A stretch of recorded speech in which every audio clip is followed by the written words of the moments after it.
This is a showy Western Aster, or Eurybia conspicua. It's not got a lot of, it's got invasive species growing here, but right down here we got a Gaillardia aristata, or a common Gaillardia, or Blanketflower, and it seems to be doing pretty well right here on the hillside. And there's a lot of other invasive plants a little higher up. This is a Helianthus pauciflorus subrhomboideus, or a Rhomboid-leaved Sunflower, or beautiful sunflower. And this is a Trichomericoides, or a mini panicled aster, or heath aster as it's often known. And it's doing quite nicely. This one was planted a few years ago. Can't wait for it to put on some flower heads and see how it does. It does have a lot of other invasive plants right nearby in with the grasses, so it's going to be a challenge for it. But I wanted some biological diversity and to see how it would perform against that challenge. So that's what I'm doing. Planting some things, trying to see how it does. If you want to follow along and get some more updates, please follow, like, subscribe, put on your notifications, and you'll see more of the updates on how these things perform.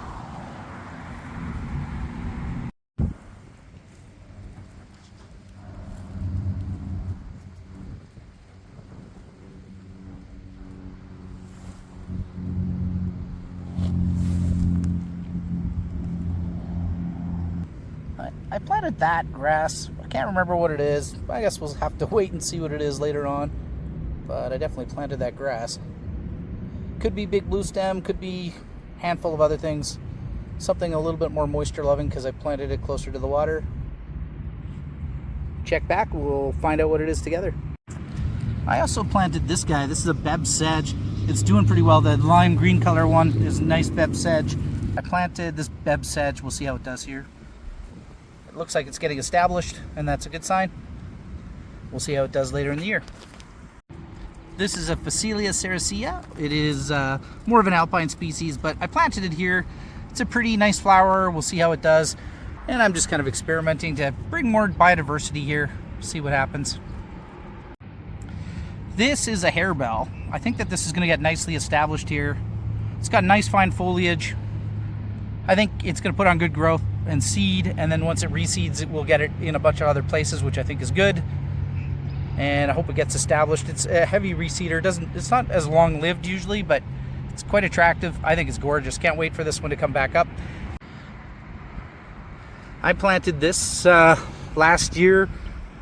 I believe this is the red Osier Dogwood. I believe that this is one of the grasses I planted last year, and it's looking pretty good. I got some other grasses that are nearby, but this one's looking a little better. It's got to come back though.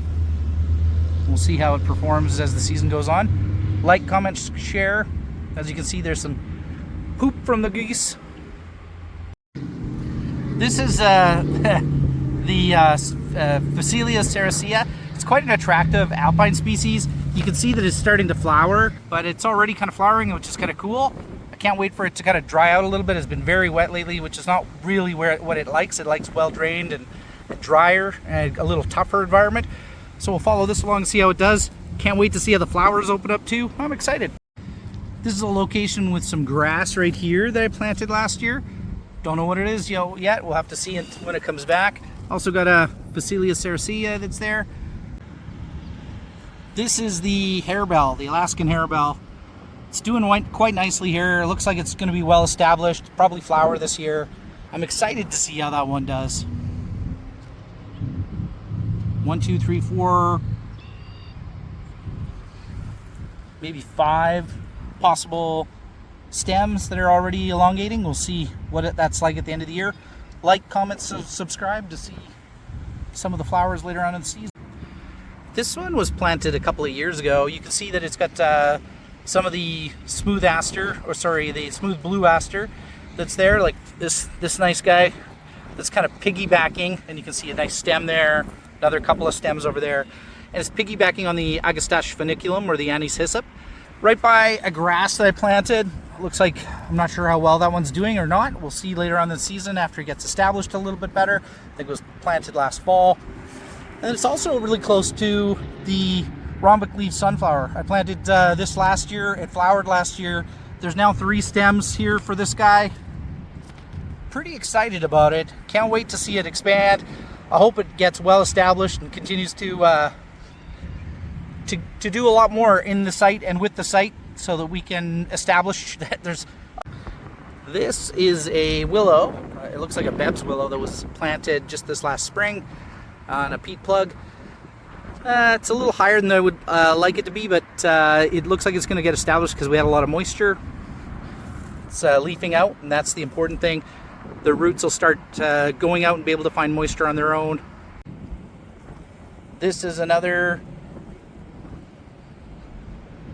Bebb's willow that was planted maybe 3 weeks ago amid some other invasive type plants and some grasses. We'll see if it gets established.